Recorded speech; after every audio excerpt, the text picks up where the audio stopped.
Muchas gracias, Adrián. Muchísimas gracias a todos y todas que nos están acompañando en este webinar.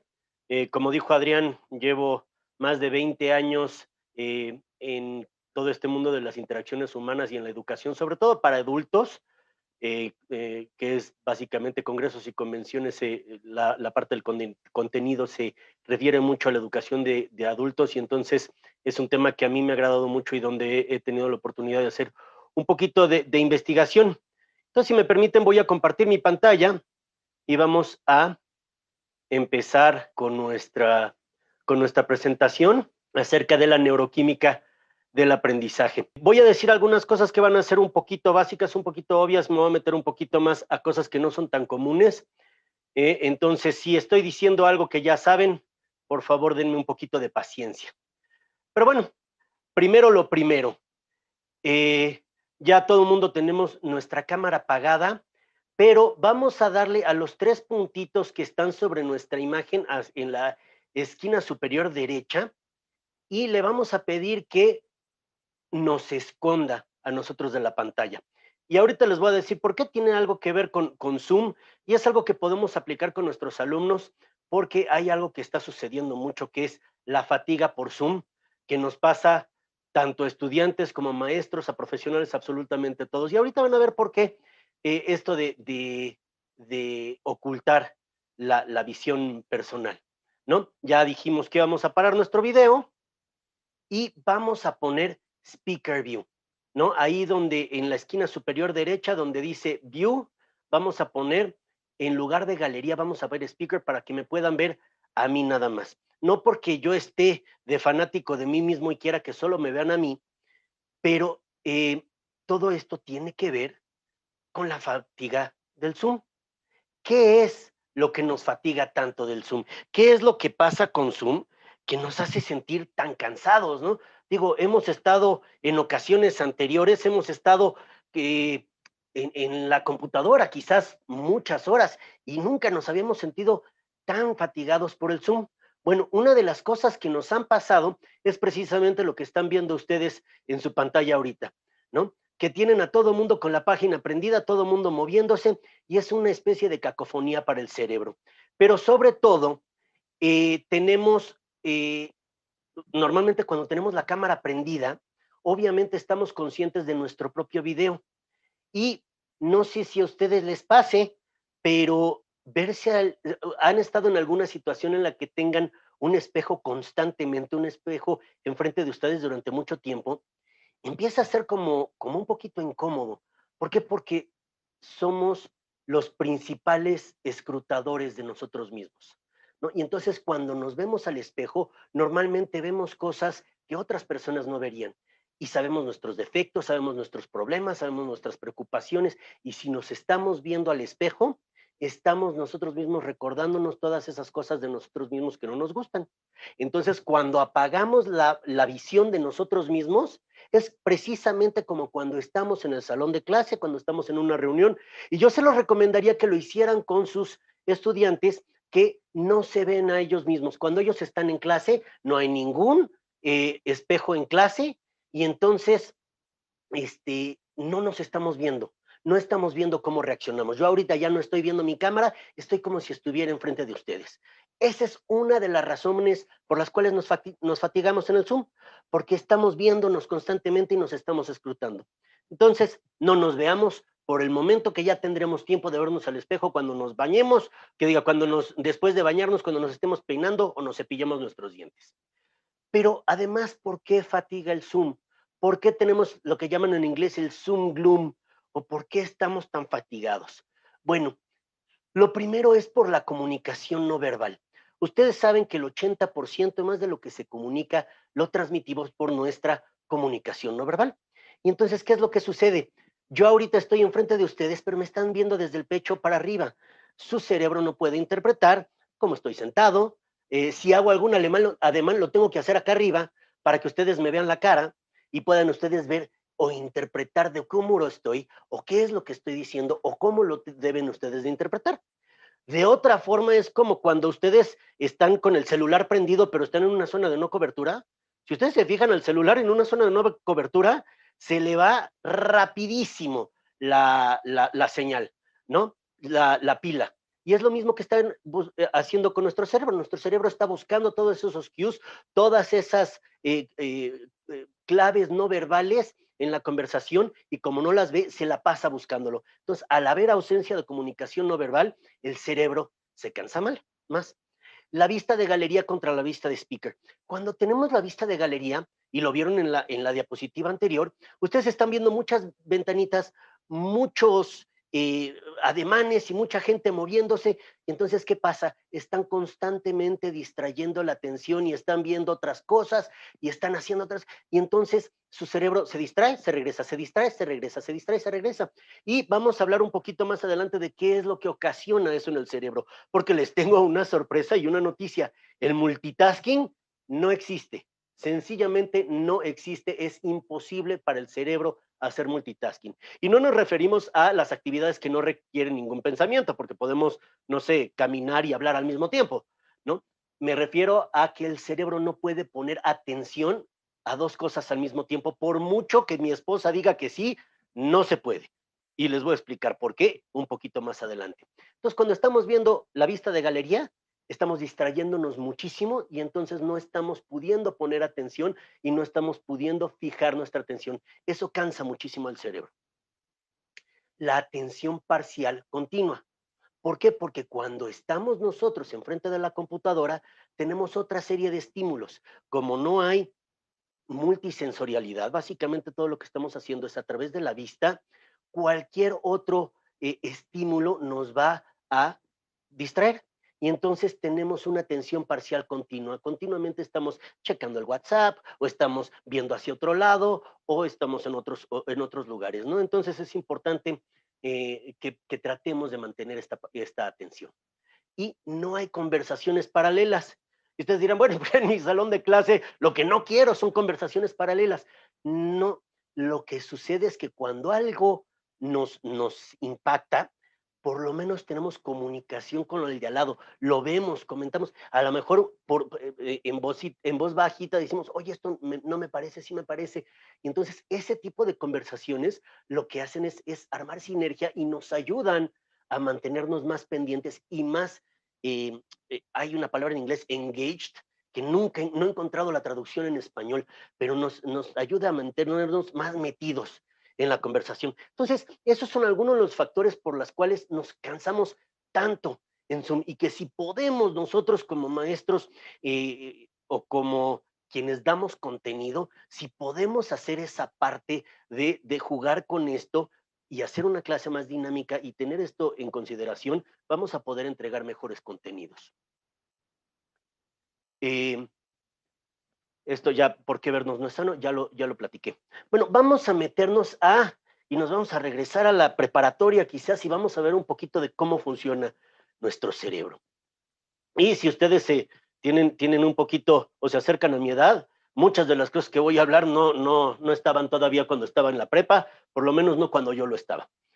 Vamos a ver nuestro cerebro. Si ustedes se ponen dos dedos en la frente, estarán a algunos milímetros de una de las partes más importantes de su cerebro, que es el neocórtex. El neocórtex es donde suceden la mayoría, una gran cantidad de funciones avanzadas en el cerebro. Aquí es donde funciona la magia, donde funciona todo lo que nos hace diferentes de los animales. Vamos a meternos un poquito más.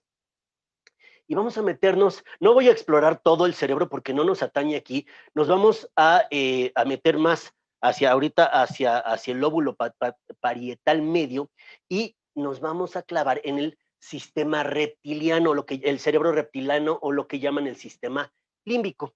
Y en especial nos vamos a meter con la amígdala y el hipocampo, ¿no? Que están como en la base ahí del cerebro. Entonces, ¿qué son los pensamientos? ¿Cómo funciona nuestro cerebro? Básicamente lo que hace nuestro cerebro es una serie de impulsos eléctricos a través de un medio acuoso, un medio químico. Y entonces, nuestros pensamientos, nuestras emociones no son más que electricidad. Y entonces, si son electricidad, entonces es algo que podemos controlar. y que podemos nosotros regular y sobre todo podemos influir, sobre todo nosotros como maestros. Y entonces el objetivo de esta plática es justamente eso, ver cómo funciona nuestro cerebro y cómo podemos afectar la manera en que piensan tanto nosotros mismos como nuestros estudiantes para que sus funciones cerebrales sean mucho más propicias para el aprendizaje. Vamos a hablar de los botones sinápticos y de una característica del cerebro que se llama plasticidad y la potenciación a largo plazo. ¿Qué es lo que sucede? Cada una de nuestras neuronas tiene una gran cantidad de botones sinápticos, que son todos estos puntitos que están viendo ahorita en la ilustración, y están conectadas con una gran diversidad de otras neuronas.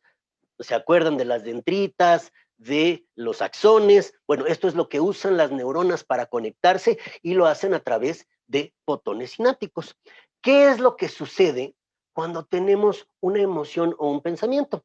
Dentro de la neurona se liberan neurotransmisores, ¿no? Estos neurotransmisores, mientras más tengamos, más van empujando la membrana y la membrana de la neurona empieza a liberar estos neurotransmisores, que con un poquito de suerte, y digo suerte, pero no es así, pero estos neurotransmisores encontrarán a la neurona postsináptica, la que envía los impulsos es la neurona presináptica, y espera que ese impulso llegue a una neurona postsináptica. Y así se crea una conexión sináptica que es lo que hace que se transmitan los pensamientos y las emociones. Básicamente eso es un poquito más complejo. Por ejemplo, sí, y bueno, a medida que vamos dándole costumbre a los pensamientos, se van creando esas conexiones y cada vez son más fuertes en lo que se llama la potenciación de largo plazo.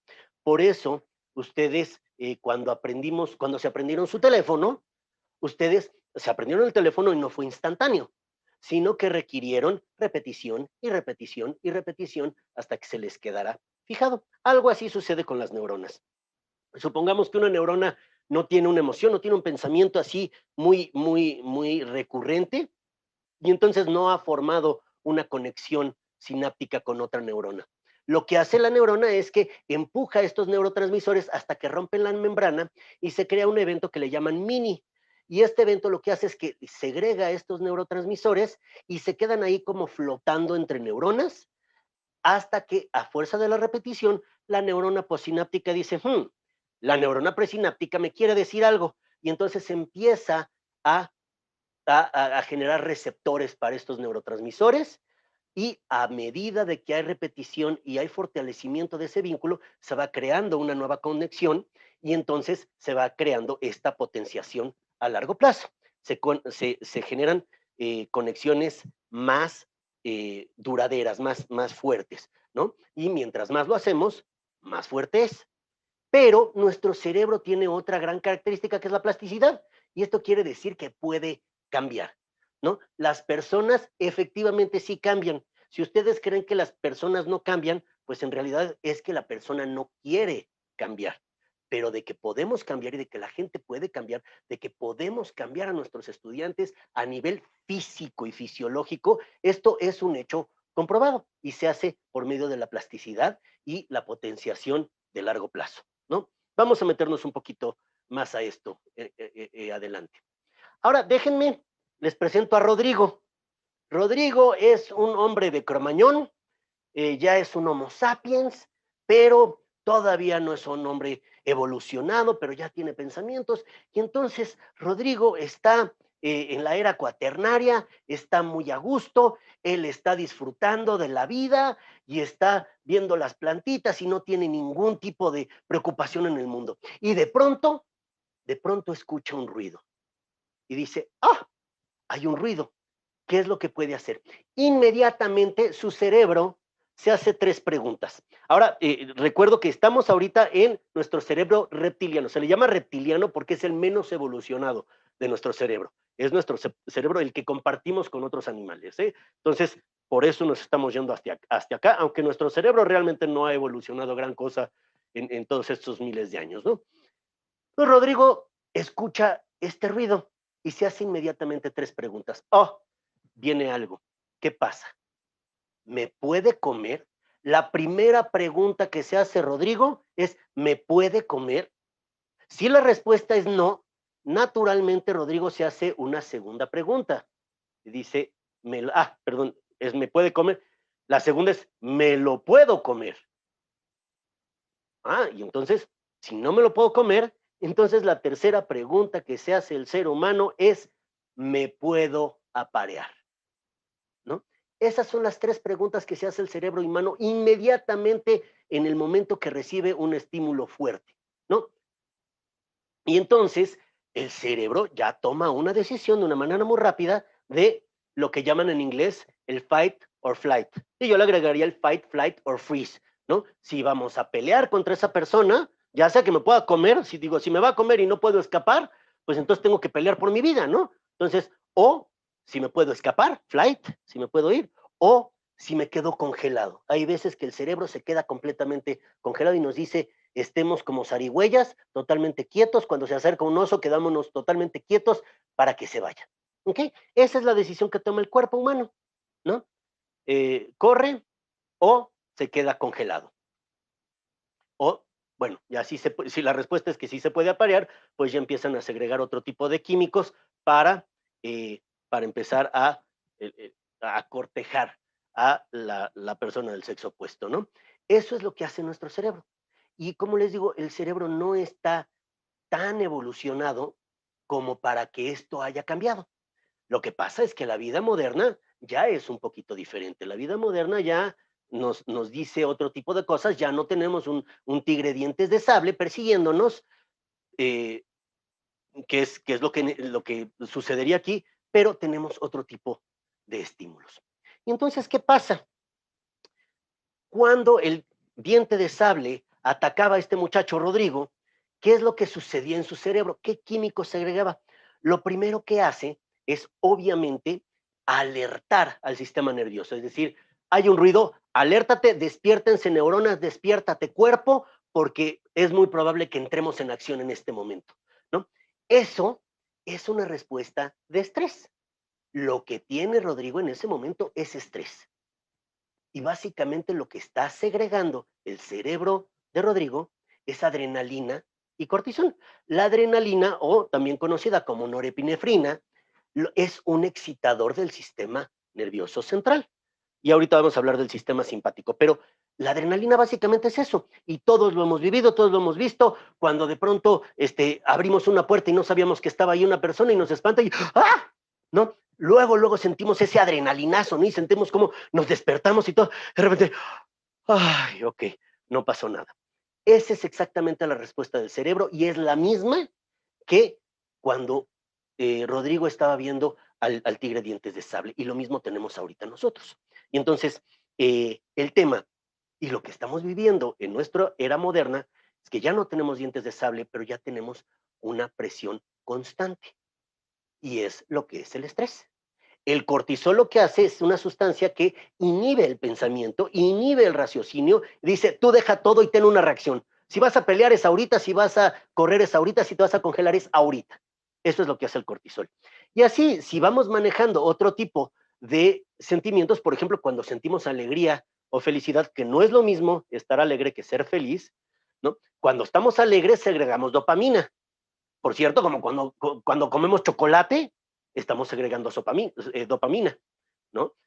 Cuando algunas drogas lo que hacen es hacer que el cerebro segregue dopamina, ¿no? La serotonina es algo más relacionado a largo plazo con la felicidad, es cuando estamos contentos con nosotros mismos y tiene otro tipo de cuestiones. Y la oxitocina, que muchos lo llaman la hormona o el neurotransmisor de la confianza, ¿no? La oxitocina trae un chorro de efectos para nuestro cuerpo, que no vamos a entrar ahorita, pero nos ayuda a relajarnos, nos ayuda a regular nuestro ritmo cardíaco, nos ayuda con la respiración, nos ayuda con básicamente todo. Algo que nos está pasando ahorita con la pandemia es que nos está faltando oxitocina, porque la oxitocina se libera por contacto humano. Pero bueno, ya me desvío un poquito. Cuando aprendemos, segregamos varios neurotransmisores, pero el que más segregamos es glutamato, que el glutamato es el principal excitador de las neuronas, ¿ok? Lo segundo que segregamos es GABA, que es es un ácido gamma aminoglobulínico, ¿ok? Que lo que hace el GABA es precisamente el efecto contrario. Nos vamos a meter un poquito a esta parte con detenimiento un poquito después. Pero el GABA también lo segregamos y la acetilcolina, que lo que nos va a ayudar mucho es en la memoria y la retención, ¿no? Por esto es un ejemplo, también nos metimos al rato. Pero, por ejemplo, cuando tenemos miedo, segregamos norepinefrina, o sea, adrenalina, glutamato también, fíjense qué curioso, necesitamos glutamato para aprender, pero también glutamato cuando tenemos miedo. Y eso tiene que ver con qué receptor usamos para procesar este glutamato. Y el cortisol, que es algo que cuando ya tenemos una situación intensa y es tú deja todo y reacciona, ¿no? Pero bueno, y entonces tenemos constantemente el sistema simpático. Hay un tercer sistema, pero ese tiene que ver más con funciones fisiológicas, pero el sistema simpático está del lado del estrés y del cortisol y de la norepinefrina. El sistema simpático lo que busca es mantenernos alertas, mantenernos así como en tensión. Eleva ritmo cardíaco, eleva respiración, eleva un chorro de cosas, ¿no? Y entonces, ¿qué es lo que pasa? El sistema simpático se encarga del estrés. Que el estrés, si nos está persiguiendo un tigre dientes de sable, es sumamente útil. No es malo, es buenísimo porque nos puede salvar la vida. El tema es cuando es sostenido, que empezamos a tener reacciones sumamente negativas y entonces empiezan padecimientos como insomnio, para mencionar de los más leves, hipertensión, empiezan diabetes, bueno, la diabetes no es causada por, pero sí es exacerbada por un exceso de uso del sistema simpático. Y entonces, para regresar a la homeostasis, al equilibrio, utilizamos el sistema parasimpático, que se vale de otro tipo de neurotransmisores, como la oxitocina, cuya función es regresarnos a nuestro estado de relajación, regresarnos otra vez a estar tranquilos, a estar contentos, a poder pensar mejor. El cortisol inhibe el pensamiento cuando entre el sistema parasimpático, la oxitocina y la serotonina nos permite pensar mejor, nos permite estar descansados, reposados y con la mente clara. Obviamente, Rodrigo vio al tigre dientes de sable, huyó, llegó a su cueva y se calmó. Y ahí cuando estaba en su cueva fue cuando hizo los grandes descubrimientos y cuando hizo todos los avances que hoy nos tienen como Homo sapiens sapiens y nos tienen ahorita platicando por Zoom. ¿Okay? Ahora, Rodrigo y su gente claramente era gente exploradora y seguimos siendo exploradores. Nos interesa y queremos aprender cosas nuevas. ¿Por qué? Porque nuestra supervivencia, y si se fijan hasta ahorita hemos hablado, todo tiene que ver con supervivencia y preservación de la especie, ¿no? Somos exploradores, necesitamos aprender. Rodrigo tenía que salir a buscar cuál era un buen terreno para cazar, ¿no? Y precisamente por eso el glutamato se vuelve importante, porque para ir a lugares nuevos no sabemos si vamos a encontrar depredadores o vamos a encontrar presa. Entonces el glutamato nos ayuda para estar alertas y para aprender y para estar muy claros de lo que está sucediendo, ¿no? Pero entonces tenemos que estar invertidos en esto, ¿no? Y entonces resulta que el cerebro le encanta explorar y le encanta aprender, pero no le gusta aprender cosas aburridas. ¿Ok? Esto es bien importante y es el valor que le damos a nuestra clase. Si lo damos de manera aburrida, como se daba quizás cuando yo estaba en la secundaria, esto no sirve como aprendizaje. Por eso tronábamos tanto cuando éramos chamacos y ahora se truena menos porque entendemos el valor de no hacer las clases aburridas. ¿Por qué? Porque perdemos atención. No es culpa de nuestros chicos, es culpa de nuestra evolución. Y entonces, muchos neuroeducadores, muchos neuroquímicos han descubierto esta regla de los 10 minutos, que es sumamente aplicable para nuestras clases. Resulta que nuestra atención no podemos mantenerla más de 10 minutos en el mismo tema. No es posible para el cerebro. Va decreciendo. Y entonces ustedes ven esta gráfica donde empezamos con un nivel de atención y luego a los 10 minutos empieza a bajar. Entonces necesitamos resetearla para que vuelva a captar la atención. Pero obviamente la tendencia va a ser decreciente. Aquí estamos hablando de 50 minutos, que es más o menos lo que dura una clase o lo que dura un webinar. Entonces, ¿qué tenemos que hacer? Cada 10 minutos tenemos que resetear tenemos que cambiar el tema, tenemos que hacer algo. Por cierto, ahorita ya llevamos más o menos 20 minutos. Entonces les voy a pedir otro favor porque nos vamos a resetear en este momento. Lo que les voy a pedir, por favor, es que se pongan de pie. Total, la cámara está apagada. Pónganse de pie, volteen la pantalla o pónganse detrás de la computadora. Hagan una cosa diferente, no vean la pantalla. ¿Por qué? Porque ver la pantalla todo el tiempo también contribuye a este famoso Zoom fatigue. Entonces pongámonos de pie, demos una vuelta, yo mientras les voy platicando, ¿no? Vamos a escuchar ahorita en lugar de nada más ver. Nada más un minutito o dos, nada más en lo que nos reseteamos, ¿no? Si quieren nada más darle una vuelta a la computadora, listo, ¿ok? Bueno, algunos estudios nos han dicho que hay varios neurotransmisores. En el cuerpo humano hay más de 70 neurotransmisores. En realidad son 7 u 8 los que están más prevalentes en nuestro cerebro. Pero bueno, cuando están asociados al aprendizaje, cuando estamos aprendiendo, hay realmente 6 neurotransmisores que están trabajando al mismo tiempo. El más prevalente de ellos, el que se nota más, el que tenemos que tener más despierto, es el glutamato. Y ya lo dijimos, el glutamato es el principal excitador de las neuronas. Tenemos presencia de glutamato en más de la mitad, del 50% de nuestras neuronas, y entonces lo que hacen es despertarnos.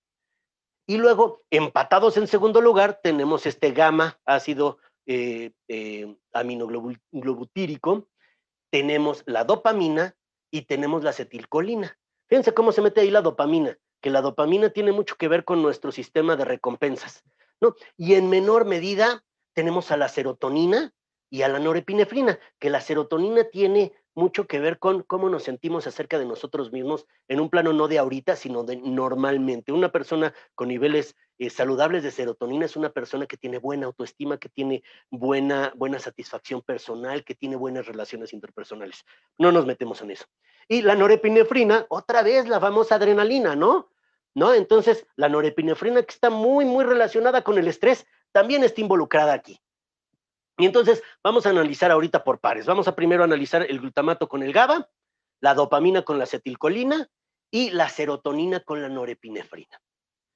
Entonces, decíamos que el glutamato es un excitador del sistema nervioso y lo que hace su función es fortalecer conexiones. Una vez que tenemos botones sinápticos y tenemos conexiones sinápticas ya creadas, el glutamato nos va a ayudar a fortalecerlas, lo cual nos ayuda con, ¿se acuerdan del long-term potentiation, con la potenciación a largo plazo?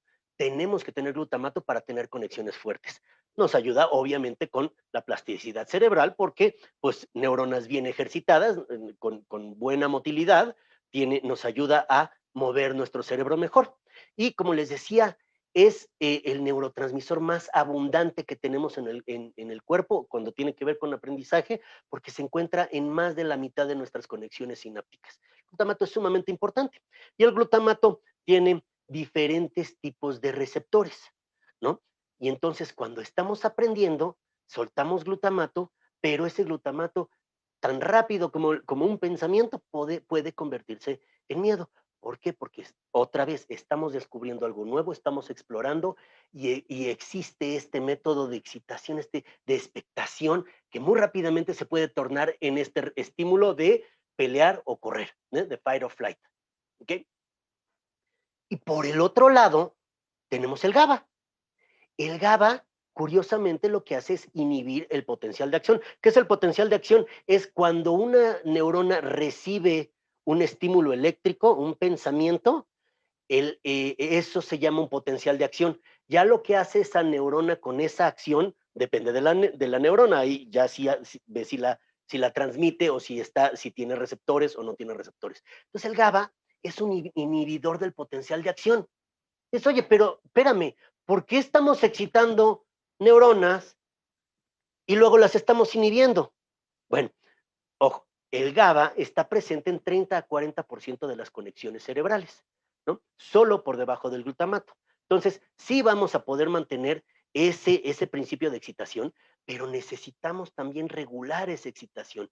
De la misma manera que necesitamos regular el estrés con el sistema simpático y el parasimpático en un nivel un poquito más macro, así pasa también a nivel neuronal.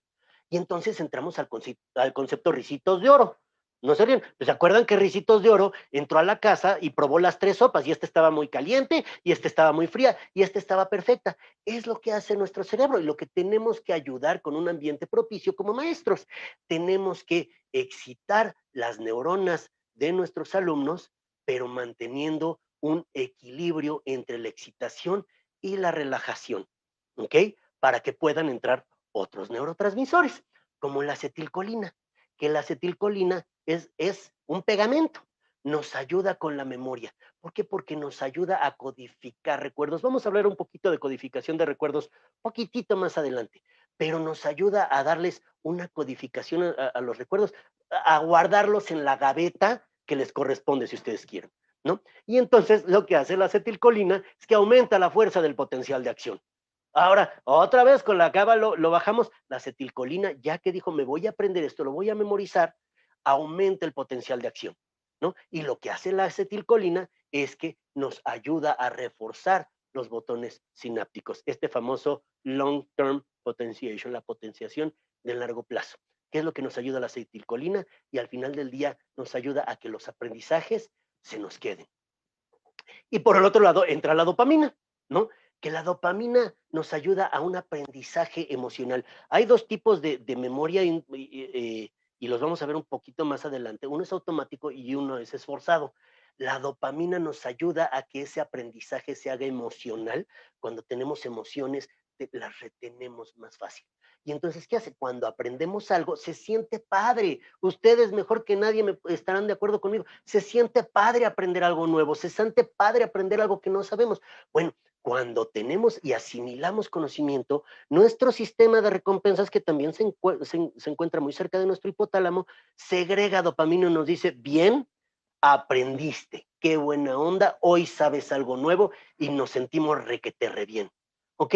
Eso es lo que hace la dopamina con nosotros. Vamos ahora con los que están un poquito menos de niveles.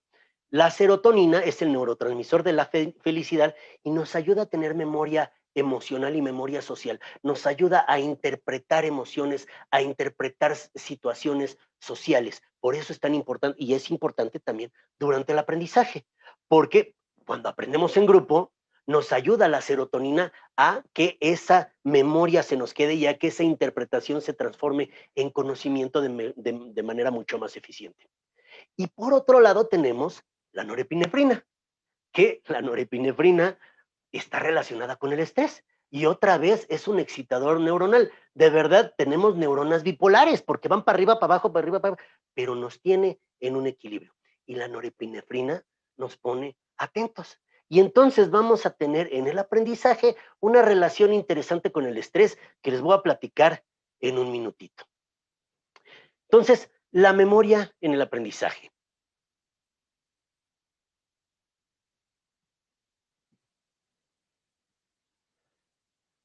Olvidamos el 90% de lo que aprendemos dentro de los 30 días, el 90%. O sea, si ustedes, profesores, están hablando 55 minutos en su clase, 50 minutos no valieron para nada, ¿no? ¿Y saben qué? La mayoría de eso a las pocas horas ya no funciona. ¿Por qué? Porque la memoria es una cosa muy compleja, ¿no? Tenemos dos tipos de memoria, la memoria automática y la memoria esforzada. Piensa ahorita en tu comida favorita. No te costó trabajo, ¿verdad? Aprendete tu comida favorita. Inmediatamente te imaginaste tu comida favorita y quizás te imaginaste esa vez que la probaste por única vez o una vez que fuiste al restaurante con una persona maravillosa y comiste eso y dijiste, hijo, es que me encanta esto. Mi platillo son las milanesas, por ejemplo, y mi esposa hace unas milanesas espectaculares. Bueno, ahora apréndanse el teléfono de abajo. No está tan fácil. ¿Ya se lo aprendieron? No está tan fácil, porque esa es memoria esforzada. Y la memoria esforzada es la que se valía la educación y se vale todavía la educación mucho en este tipo de memoria, que esa es a base de repetición, de repetición. Tú tu teléfono no te lo aprendiste lo viste una vez y te lo aprendiste. Digo, sí, mis respetos, tienes una memoria fotográfica que yo definitivamente no tengo. Pero entonces tienes que estar repitiéndola y repitiéndola y repitiendo. Y si no la refuerzas después, se te termina olvidando. Hay algunas cosas que tienen que ser por medio de una memoria y otras por memoria de otro tipo, ¿no? Una va a tener mayores objetivos. Entonces, la memoria no me voy a meter aquí en este diagrama porque la memoria, tenemos muchos tipos de memoria, memoria motora, a corto plazo, a mediano plazo, qué tipo de codificación. Es un relajo nuestra memoria y de hecho los neurólogos todavía no la entienden muy bien y de hecho hay muchas teorías. Pero vamos a hablar de un poquito de la memoria en el aprendizaje y vamos a hablar de los tipos de codificación diferente. Y esto es bien importante cuando nosotros estamos preparando clase, porque si variamos los tipos de codificación, vamos a poder tener un aprendizaje más efectivo, porque la sorpresa es que recordamos las cosas mientras más complejas son, ¿no? Ahorita que dijimos de tu comida favorita, si tú nomás pensaste en un taco al pastor, pues piensas en un taco al pastor, pero si de pronto dices, el taco al pastor, de que te acuerdas de ese día que nos fuimos a bailar y nos divertimos mucho y a lo mejor tú ligaste con esa chico o chica que estaba guapísima y entonces nos fuimos de esa noche, nos fuimos al tizoncito y estábamos parados y nos pedimos 5 con todo, pero tú no lo querías. Y entonces si la hacemos así de compleja, resulta que la recordamos mejor que si nada más nos imaginamos un taco al pastor y ya, ¿no? Sin plático, sin plato. Entonces, eso quiere decir por cómo le estamos codificando y cómo le estamos agregando cosas, ¿no? Y entonces, los tipos de codificación son la semántica. Por ejemplo, si yo te digo, si te fijas en la palabra cara, esta palabra cabe en la frase, el niño se lavó pues sí, claramente, cara. Obviamente sí cabe. Entonces estamos codificando de acuerdo al significado de las palabras y estamos haciendo una codificación semántica, ¿no? Fonética. ¿Lavabo rima con clavado? Sí, pero entonces no es exactamente el significado de la palabra, sino cómo suena, cómo estamos codificando, ¿ok? Y entonces es un tipo de codificación diferente. Y está la estructural. En la palabra mínimo, ¿puedes encontrar algún círculo? Estamos hablando de la forma de las letras, ¿no? Porque el cerebro, y se los adelanto, el cerebro solo ve figuras.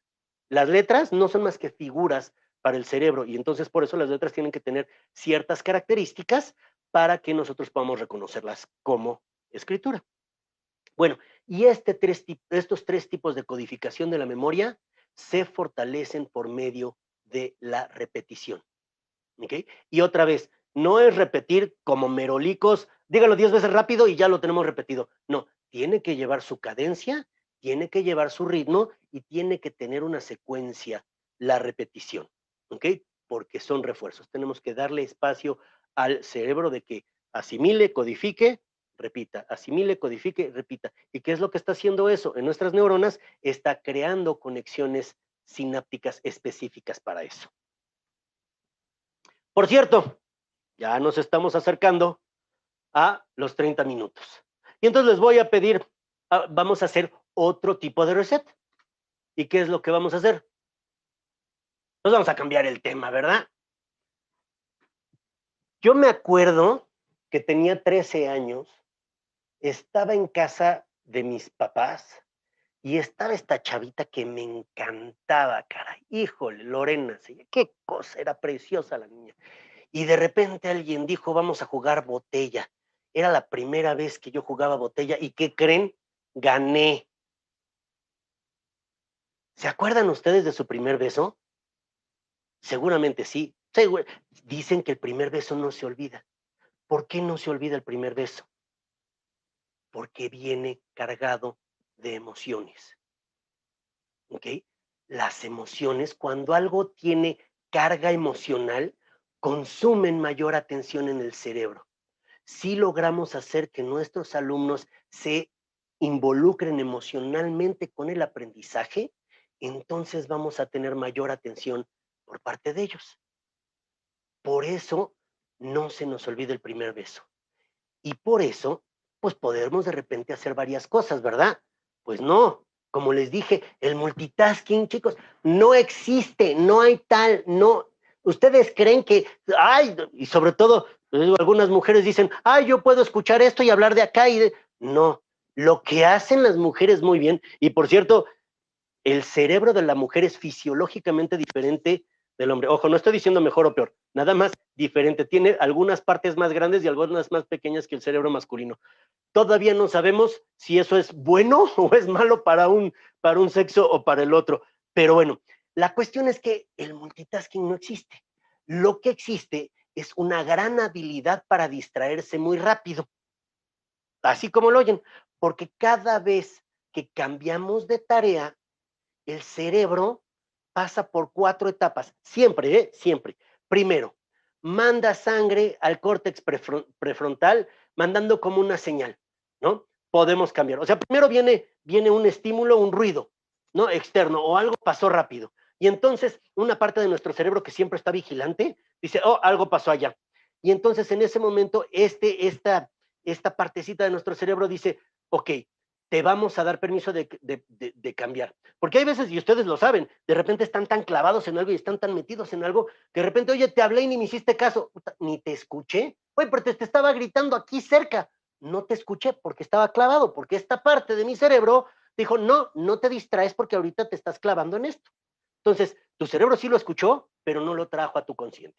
Ya que lo trajo a tu consciente, manda sangre al córtex prefrontal diciendo, hey, estamos planeando un cambio neuronal, listas, planeen un cambio. Luego, las neuronas se preparan, dicen, ok, vamos a cambiar nuestra atención. Luego, hasta en ese momento, ok, decidimos cambiar de tarea, vamos al cambio de tarea, igual que ellos están imaginando a las neuronitas, cambiamos de tarea, eso es lo que están haciendo. Y el 4 es volver a mandar sangre al córtex prefrontal y efectivamente cambiamos de tarea o cambiamos de atención. El multitasking no es más que hacer eso muchas veces, muchas veces. Y eso nos hace perder alrededor de medio segundo. Todo este proceso tarda alrededor de medio segundo. ¿Ok? Pero el tema no es de, ay, medio segundo casi no pierdo. No, porque tienes que volver a reconcentrarte, tienes que volver a reenfocarte. Y hay muchísimos estudios donde hacen multitasking y le piden a unas personas que primero hagan una tarea, luego la tarea 2, luego la tarea 3, y luego a otras les piden que hagan las 4 tareas o las 3 tareas al mismo tiempo.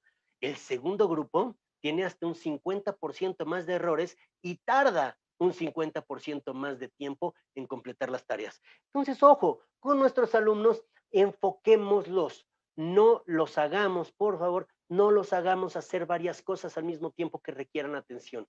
Si tenemos varios objetivos en nuestra clase, centrémonos en primero un objetivo, cumplámoslo y luego pasemos al segundo objetivo. Porque si estamos saltando de arriba para abajo, lo único que estamos haciendo es creando confusión y estamos creando un 50% más de errores, ¿no? Entonces es importante que sepamos esta parte. Y entonces, vamos a ver, regresamos otra vez al cerebro y vamos a ver la relación entre nuestro cerebro primitivo, nuestro lóbulo parietal medio, que es donde está nuestra amígdala, donde está nuestro hipocampo, que está más o menos por aquí. Y entonces, cuando estamos aprendiendo, la amígdala, y acuérdense, la amígdala es donde está, es la casa del reflejo de pelear o correr. La amígdala es la que se encarga de consolidar la memoria. Por eso aprendemos con miedo. De repente el miedo, algo nos da miedo y lo aprendemos, ¿no? De chiquitos nuestra mamá nos dijo, no toques el fuego porque te vas a quemar. Te dio miedo y no se te olvidó, ¿no? O te voy a dar con la chancla y no se te olvidó y funciona, ¿no? Entonces, la amígdala ayuda a la consolidación de la memoria. El hipocampo nos ayuda al aprendizaje y a la retención a largo plazo y trabaja con el córtex prefrontal para codificar la memoria y la formación del aprendizaje. ¿Ok? Entonces, este es un proceso complejo que ocupa nuestro cerebro desde el más evolucionado hasta el más primitivo. ¿Ok? Por eso, acuérdense, las emociones se procesan más que nada en el sistema límbico. Aquí justo en el lóbulo parietal medio, en la amígdala y el hipocampo. Aquí es donde sentimos miedo, aquí es donde sentimos emoción, aquí es donde sentimos amor, aquí es donde procesamos los sentimientos. Y entonces, si tenemos unos procesos emocionales importantes y buenos y efectivos, vamos a facilitar ese trabajo que tiene entre el hipocampo, la amígdala y el córtex prefrontal. Y entonces, tenemos emociones positivas, ¿no? Y siempre estamos pensando, ay, sí, emociones positivas, porque van a fomentar el aprendizaje si están todos contentotes, si están todos felices. En general, sí, aprendemos más cuando estamos contentos y cuando estamos relajados y bien. Pero, como todo, y regresamos a esto del ricitos de oro, las emociones positivas también pueden generar el desaprendizaje. Si el relajamiento, si estamos demasiado relajados, si nos relajamos y entramos en una posición de comodidad, entonces perdemos atención. El descubrimiento se vuelve aburrido y entonces perdemos atención y no aprendemos. También quizás por eso el Zoom es tan poco efectivo a la hora de dar contenidos y de su retención, porque tenemos a los chicos normalmente en su cuarto o en su sala, en su casa, que es su área de confort. Es un área donde se sienten cómodos, donde son ellos y entonces se pueden aburrir y distraer mucho más fácil. Entonces, sí, las emociones positivas, demos emociones positivas y está muy padre, pero no dejemos que se relajen o estén demasiado cómodos. Y en el mismo sentido, si tenemos emociones negativas, digo, pensamos, si los tenemos con miedo, si los tenemos estresados, si los tenemos enojados, no van a aprender. Sí, en estricto sentido es cierto, si están sobreestresados no lo van a hacer, pero resulta que cierta cantidad de estrés es positiva. ¿Ok? Chéquense en esta gráfica, la encontré en inglés, espero me perdonen. Pero bueno, eh, la manera en que responden nuestros alumnos es, si ustedes se fijan, tenemos un estado de estrés constante y luego si le metemos un poquito de estrés, digamos, quizás va a haber examen, quizás tienen que hacer tarea, o pon atención o no te pongo tu punto de participación, ese tipo de estrés que es un estrés bajo, ojo, no es vas a tronar un año, eres un inútil, no sabes nada, no, un estrés bajo lo que hace es norepinefrina, es excitar nuestras neuronas, es decir, excitar, ok, vamos a aprender. Y aquí es donde la memoria emocional sube y se mantiene contenta. Si le metemos emoción, se mantiene constante. Ahora, hay un punto máximo, como en cualquier curva de distribución normal, hay un punto máximo donde si nos pasamos de estrés, donde ya si el estrés está mal, y ojo, acuérdense que no nada más es el estrés de clases, los chicos tienen estreses personales y estreses que se generan de su misma vida familiar que quizás no conozcamos. Entonces hay que ser muy cuidadosos con esta parte, porque si pasamos al estrés moderado, perdemos inmediatamente, de manera muy pronunciada, perdemos atención. Y si este estrés es prolongado y se convierte en severo, ahí es donde vienen enfermedades mentales y vienen problemas mentales realmente fuertes como las alucinaciones, los ataques de ansiedad, la amnesia. Esto es cuando tenemos un estrés severo. Entonces, como educadores, como formadores, seamos muy conscientes del nivel de estrés que tienen nuestros chicos. Es mucho más fácil verlos cuando los tenemos en el salón de clase porque logramos ver sus interacciones, no solo conmigo como maestro, sino entre compañeros. Y es muy fácil detectarlos. Y además, normalmente en la escuela tenemos un psicólogo que nos ayuda con esto, pero si los tenemos en Zoom, esta parte no la vemos. Por eso tenemos que ser mucho más cuidadosos cuando estamos entregando contenidos en Zoom, de estresarlos, pero nomás poquito, para que me aprendan, pero no se me vayan a estresar de más. ¿Ok? Porque ¿qué sucede cuando tenemos estrés crónico? Y esto no es nomás con el aprendizaje, es con todo. Cuando tenemos estrés crónico, empezamos cada vez de un punto más abajo. Y aunque hay y le metemos un poquito más de estrés, y sí, sentimos el adrenalinazo y volvemos a subir, pero nuestra productividad ya no llega al punto cuando estábamos antes. Y si seguimos con estrés, bajamos todavía más y así nos vamos en un círculo vicioso tremendo y terrible. Entonces es muy importante que el estrés sea muy controlado y que sea en una cantidad de tiempo específica, ¿no? Y pasamos por último a la multisensorialidad del aprendizaje. ¿ok? Los pensamientos más complejos se retienen mejor. Lo que les dije del taco, ¿no? Porque resulta que el cerebro todo lo descompone. Si nosotros vemos un vitral, resulta que los círculos se ponen en un lado del cerebro y las líneas rectas se ponen en otro lado y las líneas negras se ponen en otro lado y el color se pone en otro lado y el cerebro lo descompone. Y entonces, mientras más sentimientos, no sentimientos, sentidos tenemos en el aprendizaje, más porción del cerebro vamos a ocupar y va a ser mucho mejor. La visión domina a todos los demás sentidos. Esto es bien importante, porque para el cerebro todo es imagen, como les platiqué. Ahora, mientras más sentidos ponemos, tenemos mejor retención. Y entonces, si nosotros vemos un texto nada más, recordaremos solamente el 10% en 3 días. Pero si le metemos texto y sonido, si así estamos leyendo y alguien nos está leyendo al mismo tiempo, eso sube al 35%. Pero si en lugar de texto metemos una imagen y la reforzamos con un sonido, sube al 65%. Entonces, ¿cómo estamos nosotros entregando nuestros contenidos? ¿Está haciendo solo texto? Si ustedes se fijan, traté de ser muy gráfico en mi presentación y meter pocos textos, ¿no? Y que sea muy gráfico, precisamente porque van a recordar ustedes mucho más los gráficos que lo que sea que yo haya escrito. Pero ahora fíjense, el olfato fomenta la retención porque tiene acceso, es el único sentido que tiene acceso a todo el cerebro. Resulta que vamos al cine y recordamos mucho mejor las películas que vimos en el cine. ¿Saben por qué? Porque huele a palomitas. Entonces, el olor a palomitas nos hace retener mejor lo que vimos. Entonces, sí, cuando estemos presenciales, y ahorita que está de moda la aromaterapia, metemos algunos aromas, algunas clases fuera del aula, podemos asociarlos con algunos aromas, resulta que eso nos va a ayudar a aprender mejor. ¿Ok? Entonces, permítanme concluir. Podemos físicamente modificar el cerebro de nuestros estudiantes. Eso es posible. No digan, este alumno es que es así, así, así. Con voluntad y con un poquito de estrategia se puede modificar el cerebro. El aprendizaje es algo ligado a nuestra preservación, es cosa de supervivencia de la especie. Entonces, aprender es natural. Nada de que me cuesta trabajo aprender. Tu cuerpo quiere, tu cerebro quiere aprender, entonces sigamos aprendiendo y sepámoslo. No ponemos atención a lo aburrido. No hagan sus clases aburridas, hagan las dinámicas, metan diferentes cosas. Cada 10 minutos hagan algo diferente para resetear a los chicos, ¿no? Porque captar la atención es crucial para un buen aprovechamiento. No importa qué tan bueno sea el contenido, si no está siendo atendido, se olvida.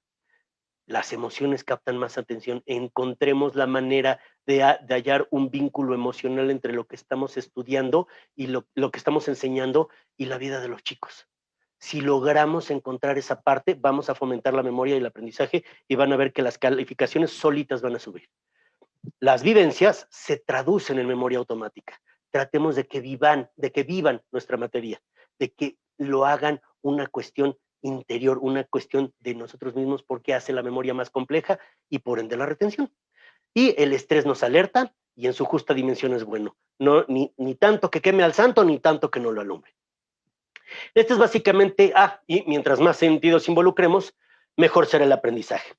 Déjenme amarrar un poquito con este programa de currículum oculto que se dedica a las habilidades socioemocionales, pero tiene mucho que ver con el aprendizaje. Y a mí me gusta mucho este programa por su sustentación en cuanto a neuroaprendizaje y neuroquímica.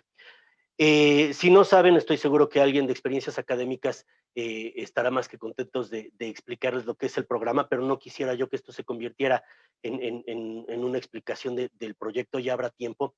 Pero bueno, currículum oculto, por medio de estas experiencias vivenciales donde el alumno tiene todo este tipo de contenidos dinámicos, se está moviendo, hay multisensorialidad en el aprendizaje, se retiene mejor, ¿no? Y obviamente, eh, bueno, hay multisensorialidad porque pues de repente sí, de repente hay harina, de repente hay agua, de repente hay diferentes cosas, de repente tenemos que correr, de repente tenemos que oler, mucho de este tipo de cosas se hacen, pero son actividades emocionales.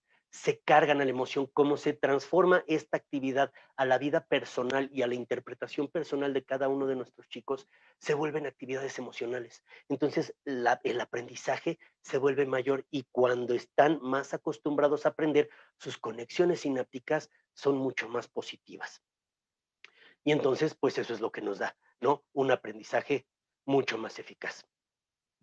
Y bueno, otra cosa que me gusta mucho del programa de currículum oculto, y con esto ya cierro, es la importancia que se le da a la misión y sobre todo el compromiso que adquieren nuestros chicos con ellos mismos. Porque se empieza porque el cerebro busca congruencia, el cerebro quiere ser congruente entre lo que siente, lo que dice o lo que hace y lo que piensa.